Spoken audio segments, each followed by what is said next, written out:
Представници на медиумите, почитувана јавност, денес сме тука затоа што Левица како политичка партија чувствува потреба да се обрати во врска со актуелните случувања во образование, односно во врска со целата лавина од реакции која што ја предизвика предлогот на нацрт законот поточно за учебници и други наставни дидактички помагала за основно и средно образование.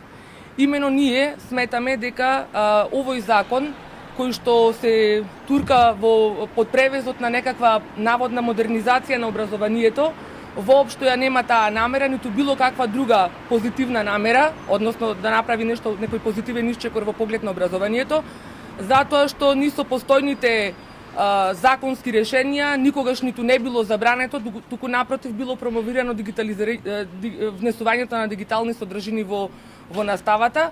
Меѓутоа сметаме дека сосема е друга позадината на оваа намера. Имено намерата е во суштина врз основа на тоа што може да се прочита во нацрт законот, да се префрли товарот на учебниците, на трошоците за учебници врз родителите од една страна. При тоа се третирани, значи и се спомнуваат само ранливите категории, а ние знаеме дека има многу семејства кои што живеат на неколку милиметри од тој раб, така што дефинитивно и тие ученици се и тоа како засегнати ќе бидат оневозможени да можат да ги конзумираат соодветните содржини. Натаму друга причина која што сметаме дека е исто така причина која што не е позитивна, а е причина поради која што вака се турка овој закон, е секако исто така и тоа што на таков начин ќе може тивко нечујно да се менува, да се интервенира во содржините на учебниците, што е и предвидено со самото законско решение. И натаму исто така самиот закон е своевиден преседан затоа што таков монопол во учебникарството во суштина досега ние не сме сведочеле, односно МОН ги презема сите права да ги умножува, значи не само што ги одобрува, туку и никој не би можел да ги печати учебниците настрана од нив, значи така што практично дури кога би сакале родители да дојдат еве до печатени учебници од друг издавач, тоа не би имале таа можност.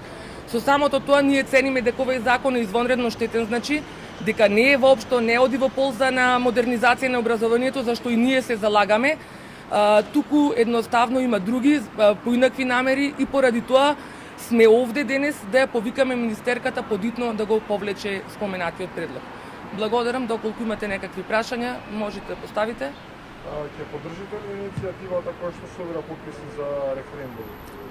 Па, апсолутно мислам дека и ова е во насока на поддршка на иницијативата. Очигледно дека сме во случајов на иста линија, значи родителите убаво препознале дека навистина нешто што не е корисно за нивните деца им се подготвува. Настрана од законот за учебници, владата одобри отворање на Бугарскиот универзитет Свети Кирил и Методи. Каков е вашиот став по ова прашање? Мојот став во суштина ќе го срочам во едно прашање кое што ќе го упатам до владата, односно возвратно, реципрочно, кој наш универзитет добил дозвола да работи на територија на Бугарија. Значи тоа е одговорот.